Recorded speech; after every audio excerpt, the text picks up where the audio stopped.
श्री स्वामी समर्थ तन्वीज ब्लॉगमध्ये स्वागत आहे। चला तर आज मग माझ्या काकांनी गावावरून येताना अळू आणलेला आहे। माझ्या मावशीच्या मिस्टरांनी हे अळू आणलेला आहे। आता मी याचं अळूचं फतफत करणार आहे, ते सुद्धा शेंगदाणे आणि हटळा टाकून। तर त्याची रेसिपी आपण बघूया। चला तर आता हे अळूची देठ आहे ती कशी साफ करायची ते आपण बघूया। असं त्याच्यावरचं जे पातळ साल येते ना ते पूर्ण सोलून घ्यायचं या प्रकारे।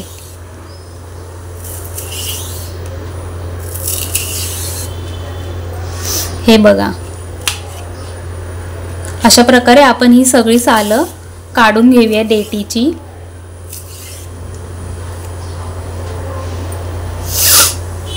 चला तर मग अळूची देठ आपली सगळी सोलून घेतलेली आहेत। आता ही कशी कापायची ती बघूया।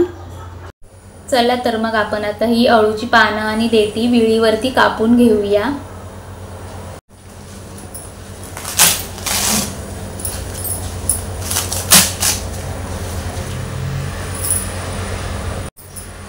ही बघा, अशा प्रकारे ह्याची पूर्ण गुंडाळून घ्यायची पानं आणि देठ आहेत ती आतमध्ये टाकायची आणि एकदम बारीक अशी कापून घ्यायची। म्हणजे हाताला खाजही उठत नाही की काही नाही। तुम्ही अळू कापताना थोडंसं हाताला तेल लावा, कारण काही अळू असते त्याला खूप खाज असते।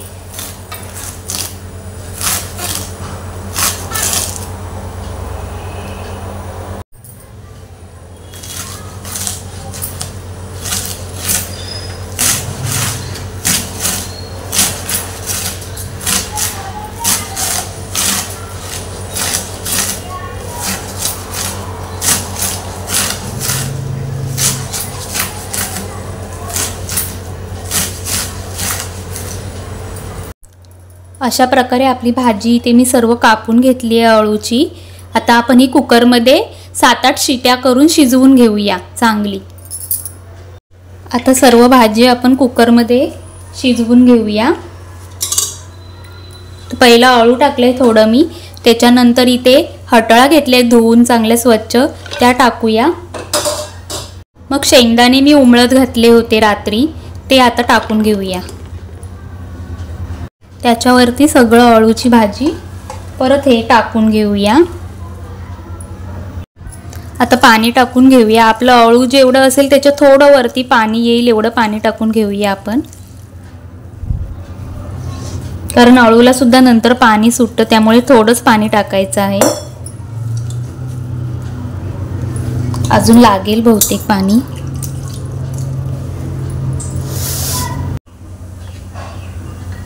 चला आता आपला कुकर थंड झाला आहे, ओपन करूया। हे बघा किती छान शिजले अळू। आता त्याला थोडं घोटून घेऊया आपण। आता इथे रवीने घोटून घेऊया आपण थोडं।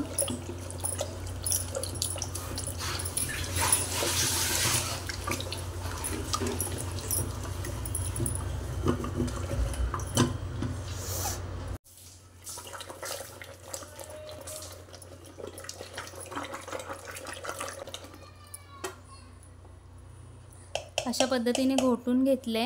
आता फोडणीला देऊया। चला आता आपण कढईत तेल ओतून घेतले, तेल तापलंय, जिरं फोडणीला घालूया थोडं।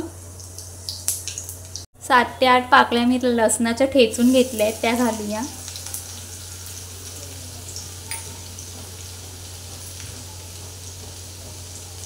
थोडासा कढीपत्ता,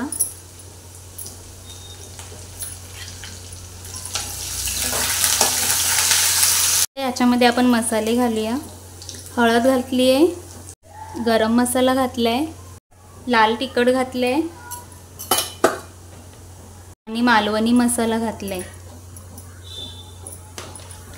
आता हे सगळं एकत्र करून घेऊया फोडणी। फोडणी छान झाली आहे तर आपण आता त्याच्यामध्ये अळू ओतून घेऊया।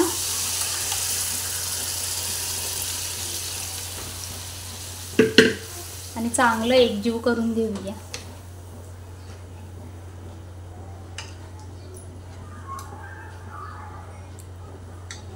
आता आपण ह्याला थोडं वाटप लावणार आहोत।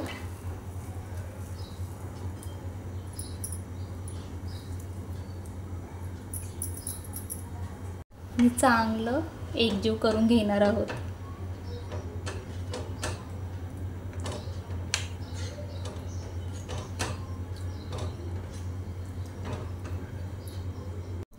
दोन तीन आमसुलाची कोकम टाकू, थोडासा गूळ टाकूया चवीसाठी.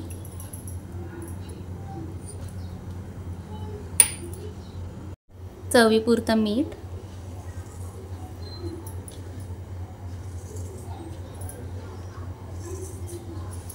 आता सगळं चांगलं ढवळून घेऊया.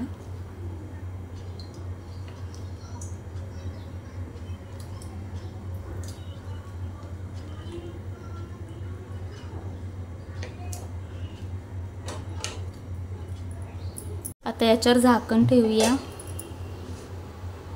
चला तर मग आपला अळू आता शिजला आहे.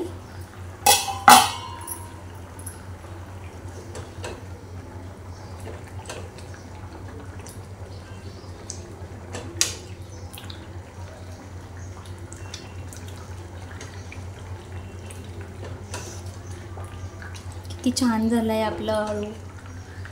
आणि त्यात हरळा आणि शेंगदाणे टाकले, त्याच्यामुळे ते एकदमच छान दिसते. लय भारी.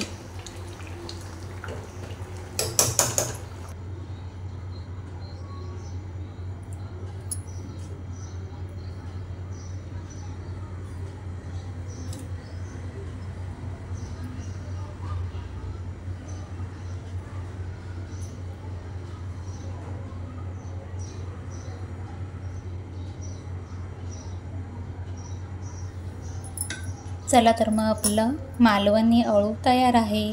आमच्या कोकणात तरी अशा पद्धतीनेच बनवतात. तुमच्याकडे कसं बनवतात ते मला कमेंट करून सांगा.